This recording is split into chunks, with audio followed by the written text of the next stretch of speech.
The year was 1206. Temujin had just united all the tribes on the Mongolian plateau, and his quest for world domination would shortly begin.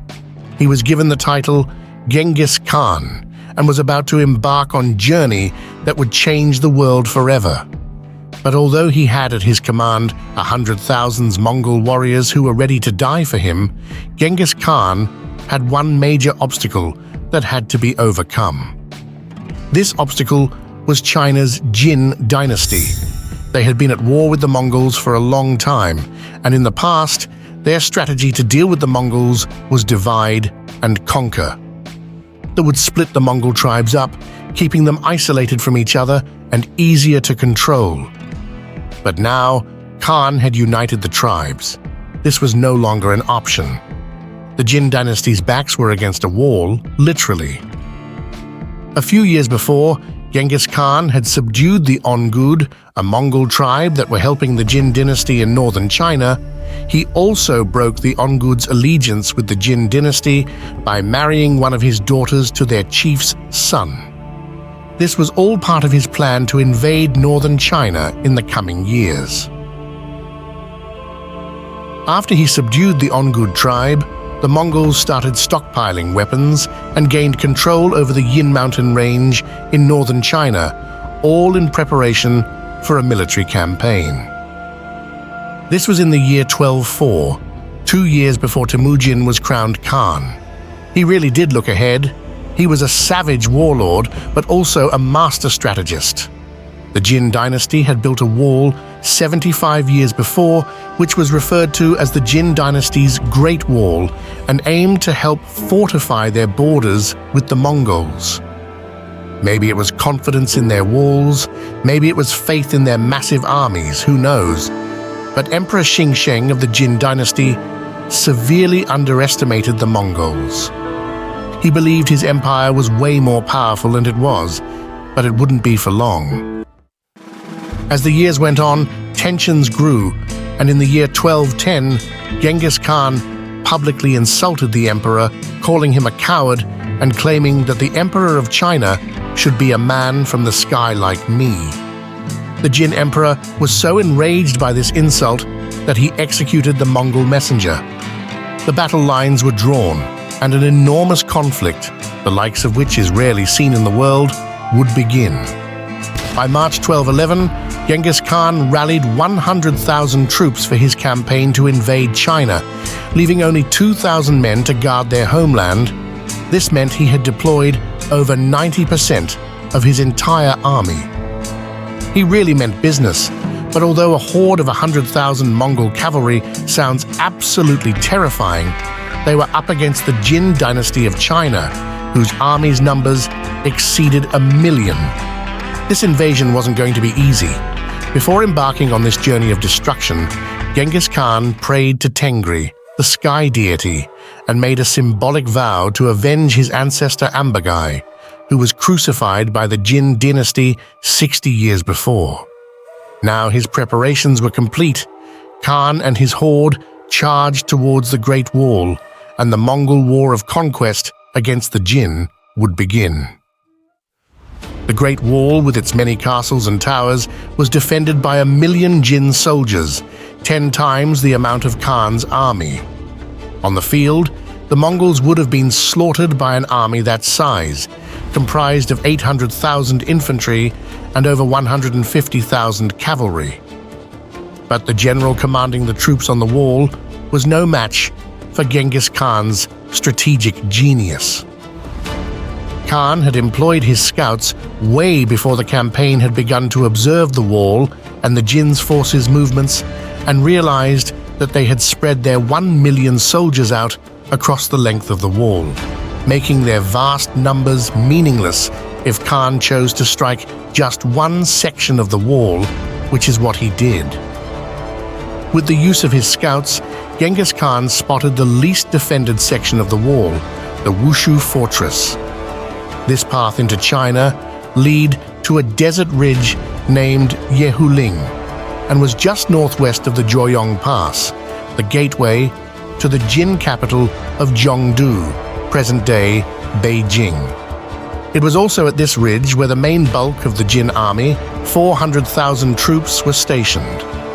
So, to conquer China, Khan's plan was to charge the Wushu fortress, the least defended part of the wall, then once in China, attack the Yehuling Pass and take out the 400,000 soldiers, which would clear his path to their capital.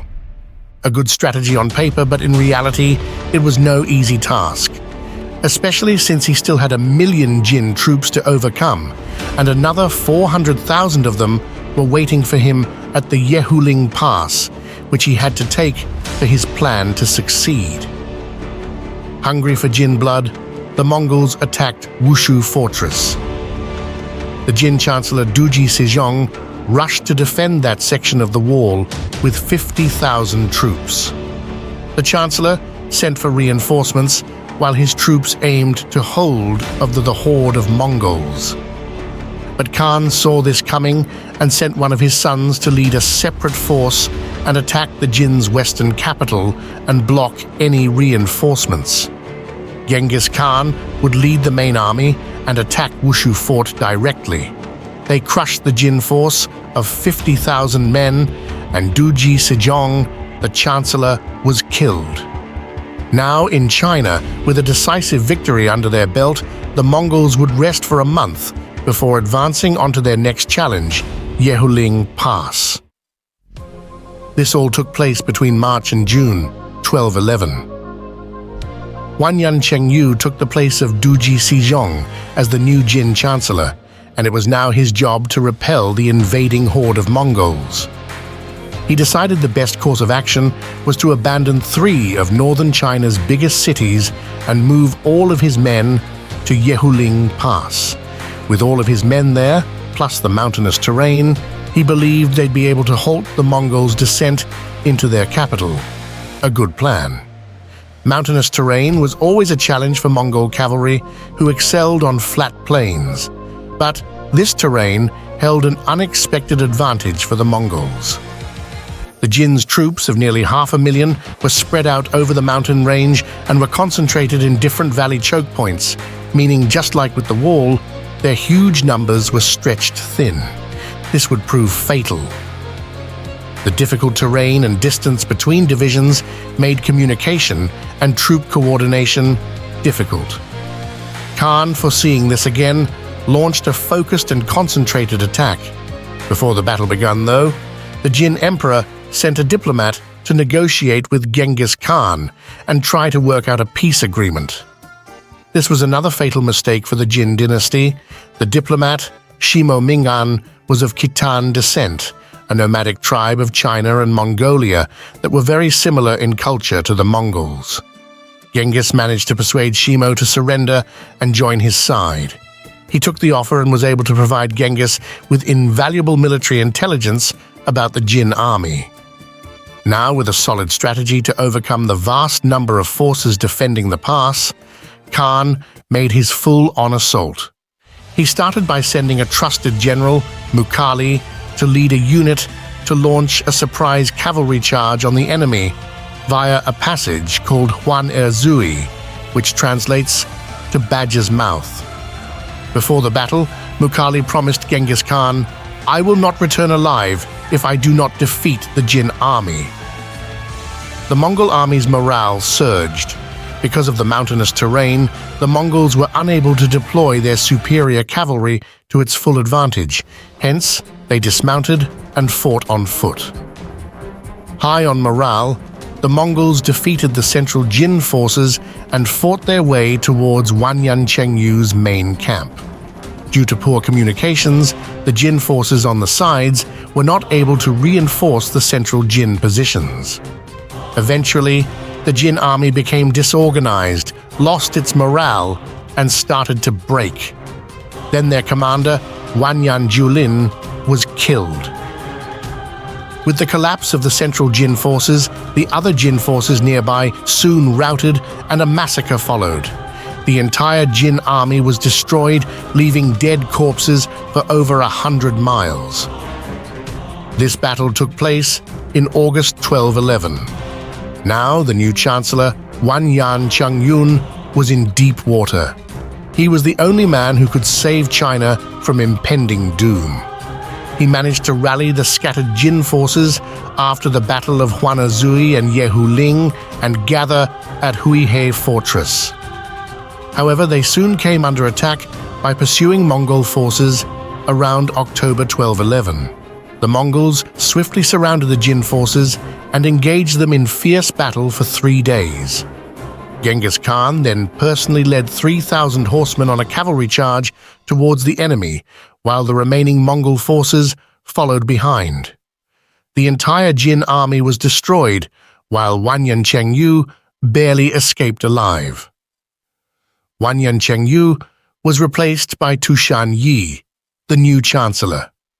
His plan had worked. Genghis Khan had managed to overcome all odds and had crushed the Jin army.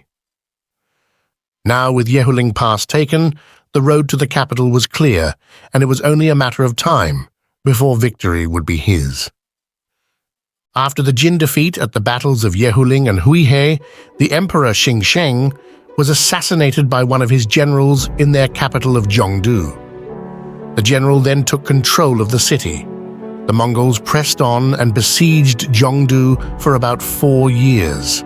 During the siege, the residents of Zhongdu were forced to resort to cannibalism to survive, before they finally decided to surrender. The Mongols allowed the Jin Dynasty to retain control of Zhongdu, but forced them to pay a tribute of 500 men, 500 women, and 3,000 horses. But before this, in the summer of 1212, while the siege was still ongoing, Emperor Xuanzong of the Jin Dynasty abandoned Zhongdu and relocated the capital to Bianjing in the south. This display of weakness and fear only encouraged the Mongols to continue their attack to conquer the rest of Jin. Northern China now belonged to Genghis Khan and the Mongols. His toughest battle was won. Genghis Khan used the same divide and conquer tactics that the Chinese had once used to separate and weaken the Mongol tribes on them. And it had worked. 90,000 fierce and determined Mongol elite cavalry managed to puncture a hole in the Great Wall, manned by nearly 1 million soldiers, and then destroy a ground force of 400,000 troops. Although there was devastating losses on the side of the Jin Dynasty, it was no easy feat, and the Mongols suffered heavy casualties too. After the victory at Yehuling and the abandonment of the Jin's capital, the Mongols proceeded to plunder and pillage over 10 Jin cities across China. While the Jin managed to retain power for the next 2 decades in the south of China, it was severely weakened. In spite of their defeat to the Mongols, the Jin chose to prioritize attacking their neighbors, the Song dynasty in the south, instead of reinforcing their borders with the Mongols. Eventually, the southern Song dynasty allied with the Mongols, and together they completely annihilated the Jin dynasty in 1234. We hope you enjoyed this epic tale of how strategic brilliance by an underdog force of determined warriors overcame insurmountable odds against a powerful but conceited empire.